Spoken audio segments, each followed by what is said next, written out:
their experiences in museums and what's available.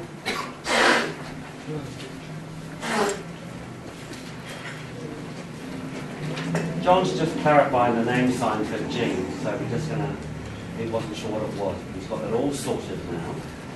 Okay, Jean, I have the name sign, it's very clear to me now. So what's happening now? Am I on now? Oh, all right, now. Okay, sorry, I was caught up in a bit of confusion. It's all a bit of a... Let me start. Good morning, everybody. I'm just a bit flummoxed here. This is my name, John Wilson, and this is my name sign.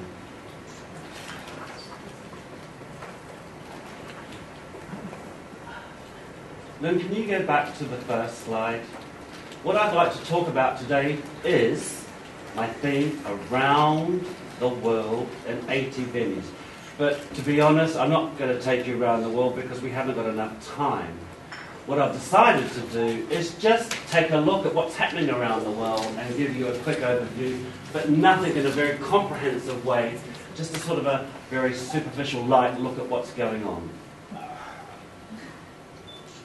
You may wonder what this is. This word CFAX.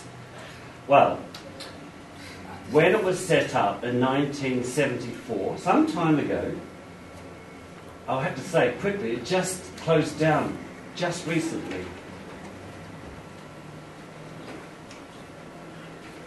But why did we have this service called CFAX?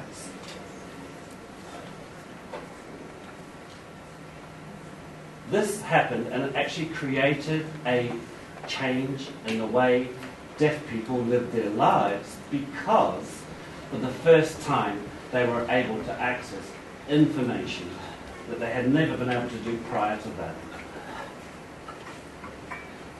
The BBC had undertaken some research in relation to the provision of subtitling. And then they realised what they could do is expand the subtitles to a full page and allow for information to be given in a larger form.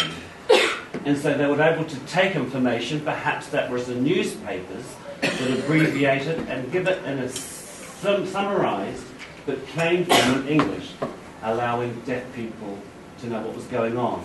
That would be information, local news, international news, plus news specifically for the deaf community, which was called, as you can see here in the quotes, No Need to Shout. And this is what was provided. Deaf people just thought they were able to access information through this type of technology. I want to ask the deaf people here, do they know what the word CFAX means? It means, in English, see the facsimile, but it's an abbreviated form, to see the facts. And there we go.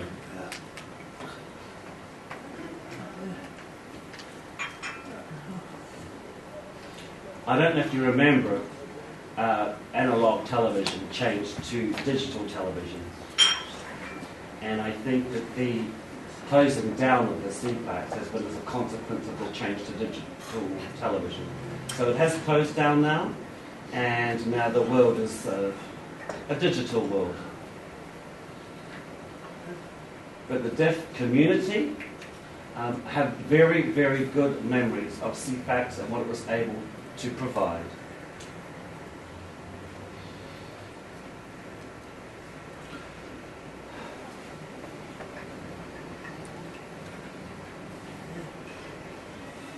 You may have seen now spread this notion of handheld captioning. I remember going to America and going to see a particular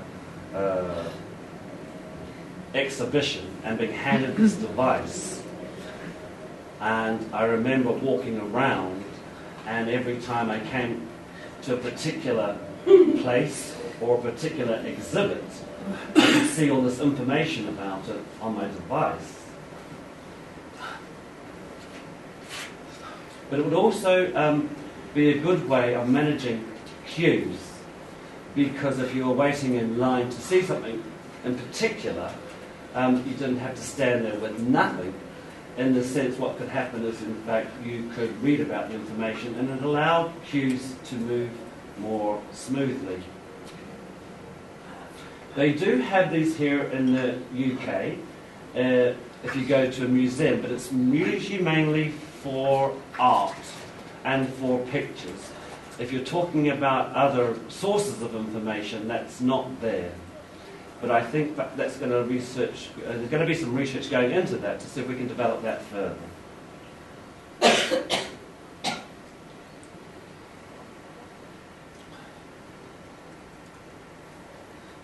I don't know if you've seen this before. This rear window captioning system.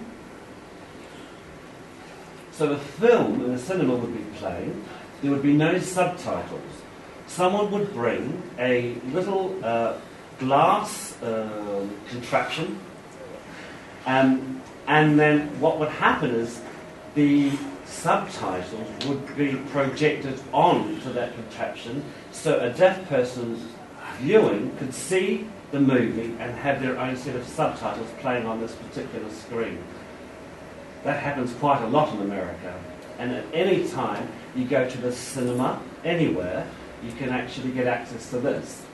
And here in England, in London, where am I here? Okay, it's not there. Maybe it's on the next screen.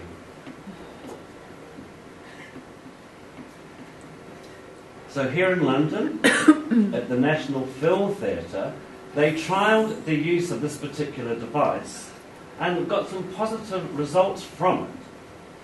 But later on, nothing further happened. And I think perhaps they just decided not to adopt it, which was a bit of a shame, I think.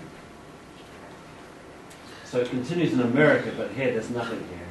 Now they do have cinemas where they will show these subtitles, but you actually have to look for the specific dates where the subtitles will be made available.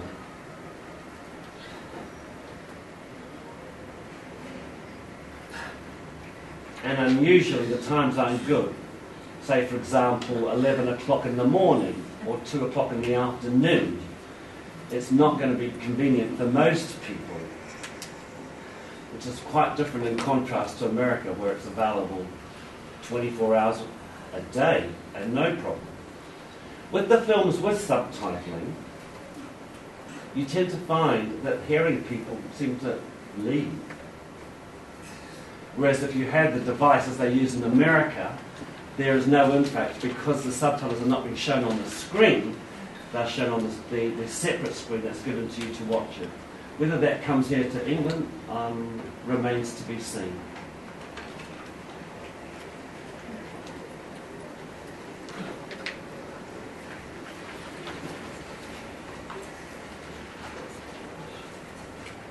You'll all know what a telephone is.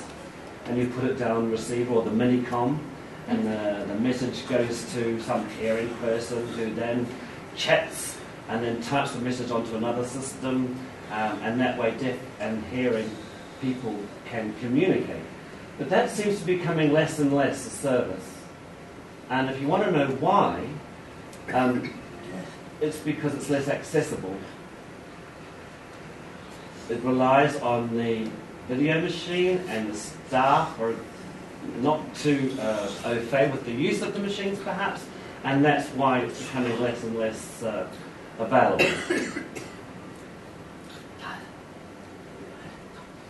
We have text phone relay, but we also have talk type, and that's also typed, that's closed on, but this one's continued. But I think it's actually, the service is becoming less and less used. Part of that is because, as I've got here,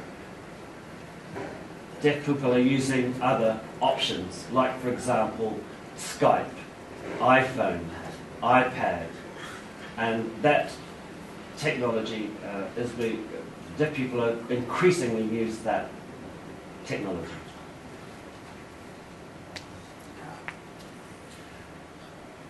Now something more new is this notion of video relay service, and that is slowly developing. In America it's taken off, but it's still developing here. The government have a body called Ofcom, and they proposed that deaf people get a quota of allowed 30 minutes of calls a month, which is clearly not enough. But it is very good for sign language users, and that's why deaf people are finding it attractive. In America, for quite some time, and just more recently here in the UK, which is still experimental here, is the notion of video relay service. And more deaf people are now campaigning for an increase in the amount of time they wish to use the service. I think we will get there, but my feeling is the process will be long and it will take a lot of campaigning from deaf people.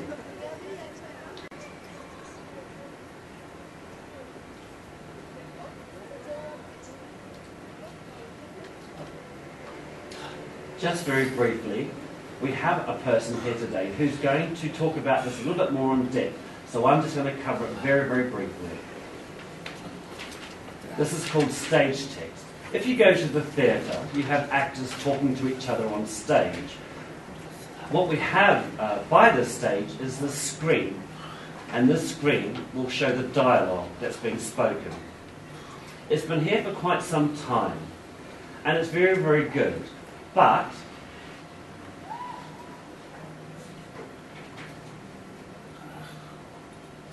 we've found that it started to move from the theatres out into museums and into galleries. In the Queen's Gallery, there will be a man who will just come and talk about Captain Scott, say, for example. He was the explorer that went to the South Pole, and then he and his men perished. And then that's the sort of information that can be provided with captions, which is very, very good. It was new there, but what I'm going to do is leave it to my colleague who's going to cover this more in depth at the lecture on Friday.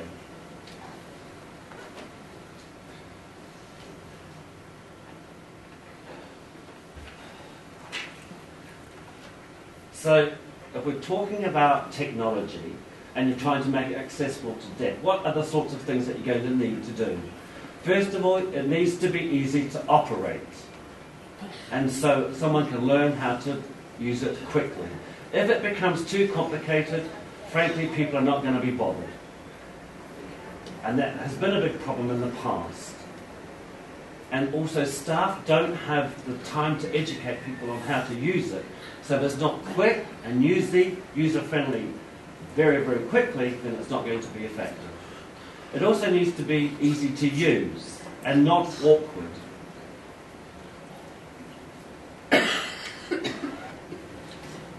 It needs to come at an economical cost or free. Because I know that a lot of hearing people who want to get access, say through earphones, those are free. It should be equally the same for deaf people who wish to visit. And it should make a difference to the way people understand their visits, to what information they get. Some of them actually you don't learn anything extra. Your knowledge is not increased. And so if it wants to make a difference, then that needs to be thought about and included as well.